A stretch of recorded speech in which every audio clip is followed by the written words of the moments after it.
Hey guys, Simbu நடித்து வெந்து தணிந்தது காடு படத்தோடைய ட்ரெய்லர் ரீசெண்டாக அவுட் பண்ணியிருக்கிறாங்க. அதில் என்னென்னலாம் சொல்லியிருக்கிறாங்க அப்படிங்கிறது தான் நாம் இந்த வீடியோவில் பார்க்க போகிறோம். இந்த படத்தோடைய ட்ரெய்லரை பார்க்கும்போது இந்த படத்தோடைய ஒன்லைன் ஸ்டோரி என்னவா இருக்கும் அப்படின்னா, தூத்துக்குடி மாவட்டத்தில் ஒரு ஏழையாக இருக்கிற சிம்பு மும்பையில் ஒரு டானாக மாறுறாரு. எப்படி டானாக மாறுறாரு, அவருக்கு வர கஷ்டம் என்ன, ஏன் டானாக மாற ஆசைப்படுறாரு, இந்த மாதிரி பல கேள்விகளை வச்சு இந்த படத்தோடைய ட்ரெய்லரை கட் பண்ணியிருக்கிறாங்க. இந்த படத்தில் சிம்பு முத்துங்கிற ரோல்ல ப்ளே பண்ணியிருக்கிறாரு. இந்த படத்தோடைய ட்ரெய்லரில் ஸ்டார்ட் பண்ணும்போதே இந்த ஷாட்டில் இவரை காமிக்கிறாங்க. இவர் யாருங்கிறது தெரியல. மேபி இந்த படத்தோடைய வில்லனாக கூட இருக்கலாம், இல்லைனா இந்த படத்தில் சிம்பு ஒரு வில்லன் கிட்ட அடியாளாக வேலை பார்க்குறாரு, அந்த வில்லனாக கூட இருக்கலாம். இந்த ஷாட்டில் இவருக்கு சுண்டு விரல் பாதி கட்டாக இருக்கிறத பார்க்க முடியுது. இந்த ஷாட்டில் சிம்பு ட்ரெயினில் ட்ராவல் பண்ணுற மாதிரி காமிச்சிருக்கிறாங்க. மேபி மும்பைக்கு வர்றதுக்காண்டி கூட ட்ராவல் பண்ணியிருக்கலாம். இந்த ஷாட்டில் சிம்பு 3 கெட்டப்பில் இருக்கிறாரு. இந்த படத்தோடைய எண்டிங்லே டான் ஆன மாதிரி காமிச்சிருக்கிறாங்க. இந்த படம் பார்ட் 1ன்னு ரிவீல் பண்ணியிருக்கிறாங்க. பார்ட் 2 வரப்போகுதுன்னு சொல்லியிருக்கிறாங்க. இந்த ஒரு ஷாட்டில் சிம்பு ஏழையாக இருக்கிற மாதிரி காமிச்சிருக்கிறாங்க. கூலி வேலைக்கு போகிற மாதிரி தெரியுது அவருடைய காஸ்டியூமை பார்க்கும்போது. ஒரு வழியாக மும்பைக்கு வந்துடுறாரு போல சிம்பு. ஆனால் அங்கே இசைக்கு பொரோட்டா கடை அப்படிங்கிற ஒரு அட்ரஸை தேடி வர்றாரு சிம்பு. இங்கேயும் கொஞ்ச நாள் வேலை பார்க்குற மாதிரி காமிச்சிருக்கிறாங்க. ரயில்வே ஸ்டேஷனில் இறங்கின உடனே இந்த அட்ரஸை தேடி வர்றாரு. 2 சீன்ஸுமே காஸ்டியூமு சேமாக இருக்குது. ரயில்வே ஸ்டேஷனில் இறங்கின உடனே எங்கே போகிறதுன்னு தெரியாமல் முழிக்கிற மாதிரி காமிச்சிருக்கிறாங்க. மேபி இசைக்கு பொரோட்டா கடை அட்ரஸை இவர் கூட கொடுத்துருந்துருக்கலாம். இந்த ஷாட்டை பார்க்கும்போது சிம்புக்கு காட்டை எரிக்கிற வேலையாக காட்டியிருக்கிறாங்க. ஆனால் சின்ன வயசில் செஞ்ச வேலையாக கூட இருக்குது.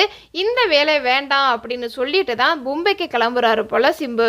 மும்பையில் ஒரு ஃபைட் வருது போல், ஒரு குரூப் அடி வாங்குறாங்க. அவரை சிம்பு காப்பாற்றுறாரு. அதுக்கப்புறம் தான் ரவுடி கும்பல் கிட்ட இவர் வேலை பார்க்குற மாதிரி காமிச்சிருக்கிறாங்க.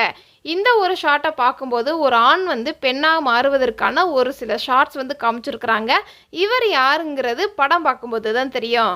இந்த படத்தில் ஹீரோயின் ஒரு ட்ரெஸ்ஸு கடையில் வேலை பார்க்குற மாதிரி காமிச்சிருக்கிறாங்க. இந்த ஷாட்டை பார்க்கும்போது பேக்ரவுண்டில் ட்ரெஸ்ஸு சேல்ஸ் பண்ணுற மாதிரி காமிச்சிருக்கிறாங்க.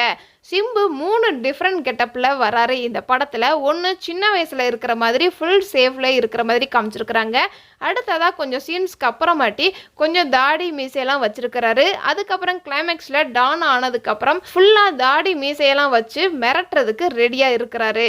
இந்த படத்தில் சிம்பு எப்போல்லாம் ஃபைட் பண்ணுறாரோ அப்போல்லாம் ரெட் கலர் ஷேடோ கொடுத்துருக்குறாங்க சிம்புக்கு. இந்த ஷாட்டில் சிம்பு இந்த பொண்ணை லவ் பண்ணுறேன் அப்படின்னு கேங் தலைவன்கிட்ட சொல்கிறாரு போல். கேங் தலைவனாக கூட இருக்கலாம், இல்லைனா ஃப்ரெண்டாக கூட இருக்கலாம். இந்த ஷாட்டில் ஹீரோவும் ஹீரோயினும் அழுகிற மாதிரி காமிச்சிருக்கிறாங்க. ஆனால் அவங்க உட்காந்துருக்கிற இடம் பார்த்தோம்னா ஹாஸ்பிட்டல் மாதிரி தெரியுது. அவங்களுக்கு நெருக்கமானவங்க யாருக்காவது உடம்பு சரியில்லாமல் கூட இருக்கலாம். இந்த ஷாட்டில் சிம்புக்கு கையில் அடிபட்டிருக்கிறத பார்க்க முடியுது. அதுக்கு அடுத்த ஷாட்லேயே சிம்பு ஹீரோயினை மீட் பண்ணுறாரு. ஆனால் பயந்து தான் மீட் பண்ணுறாரு, யாராவது வந்துருவாங்களோ அப்படின்னு. ஸோ இவர் லவ் பண்ணுறத சீக்கிரட்டாக வச்சிருக்கிறாரு போல. இந்த படத்தில் சிம்புக்கு தங்கச்சி அம்மாலாம் இருக்கிற மாதிரி காமிச்சிருக்கிறாங்க. ஆனால் கிராமத்து போர்ஷனில் மட்டும்தான் இவங்களை காமிச்சிருக்கிறாங்க. சிம்பு மும்பைக்கு வரும்போது இவங்க எங்கே இருப்பாங்க அப்படிங்கிறது படம் பார்க்கும்போது தான் தெரியும். இந்த படத்தோடைய எண்டிங்கில் ஒரு வழியாக டான் ஆயிறாரு சிம்பு. எப்படி ஆனாரு, ஏன் ஆகுறாரு அப்படிங்கிறது தான் இந்த படத்தோடைய மீதி கதையாக இருக்கும். டான் ஆகும்போது அவர் படுற கஷ்டங்கள் என்னென்ன அப்படிங்கிறது தான் படம் பார்க்கும்போது தான் தெரியும். இந்த படத்தோடைய ட்ரெய்லரில் 2 கலர் யூஸ் பண்ணியிருக்கிறாங்க.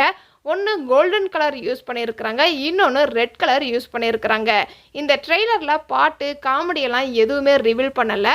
இதெல்லாம் இந்த படத்தோடைய ட்ரெய்லரில் நான் நோட் பண்ண சின்ன ஹிடன் டீட்டெயில்ஸ். இதை தவிர நீங்கள் இந்த படத்தோடைய ட்ரெய்லரில் ஏதாவது ஹிடன் டீட்டெயில்ஸ் நோட் பண்ணியிருந்தீங்கன்னா மறக்காமல் கமெண்ட்ஸில் சொல்லுங்கள். இது மாதிரி இன்ட்ரெஸ்டிங்கான வீடியோ நீங்கள் இன்னும் தெரிஞ்சுக்கணும் அப்படின்னா நம்மளுடைய சேனலை சப்ஸ்கிரைப் பண்ணி அதுக்கு பக்கத்தில் இருக்கிற பெல் ஐக்கானையும் கிளிக் பண்ணுங்கள். Tata bye bye.